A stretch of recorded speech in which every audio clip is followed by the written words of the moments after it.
Timing को शुरू में तो चुनाव आयोग नकारता रहा कि ऐसा कुछ है ही नहीं, फिर जब चोरी पकड़ के तथ्यों के साथ देश के सामने रख दी गई तो फिर एक बिहार में बड़ा प्रचलित शब्द है थेथरई पर उतर जाना, फिर थेथरई पर उतर गए।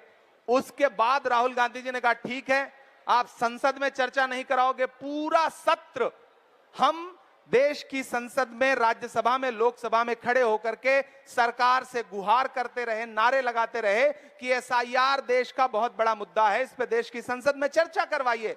लेकिन सरकार ने 1 मिनट भी चर्चा के लिए सरकार तैयार नहीं हुई। हर दिन सदन स्थगित कर दिया जाता था और सदन का सत्र समाप्त हो गया, लेकिन सरकार चर्चा को तैयार नहीं हुई। जब सरकार चर्चा को तैयार नहीं हुई तो नेता प्रतिपक्ष ने कहा कि अगर संसद में आप हमें नहीं बोलने देंगे, संसद में चर्चा नहीं कराएंगे, तो हम बिहार की गलियों में, बिहार की सड़कों पे, बिहार के गांव में, बिहार की चाय की दुकानों पे, बिहार के खलिहानों में, बिहार के खेतों में एसआईआर पे चर्चा करवाएंगे। और आज आपको आश्चर्य के साथ साथ खुशी भी होगी कि बिहार के गांव-गांव में, बिहार के एक-एक मोहल्ले में, चौराहे पे, खेतों में, खलिहानों में, स्कूलों में एसआईआर के मुद्दे पर चर्चा हो रही है। जनता ने एसआईआर के मुद्दे को समझने की कोशिश कर ली और समझ गए हैं कि उनके अधिकार लूटे जा रहे हैं। जो टाइमिंग के साथ वो खेल करना चाहते थे, इस बार राहुल गांधी जी ने बहुत मजबूती से उनका खेल भी पकड़ लिया है, उनकी चोरी भी पकड़ ली है।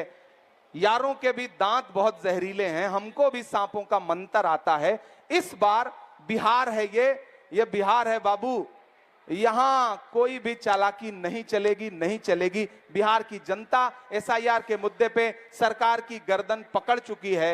चुनाव आयोग बैकफुट पर है और आने वाले दिनों में देखिएगा कि धमकी देने वाले लोग धमकी की भाषा छोड़ करके चरौरी मिन्नत की भाषा में आएंगे।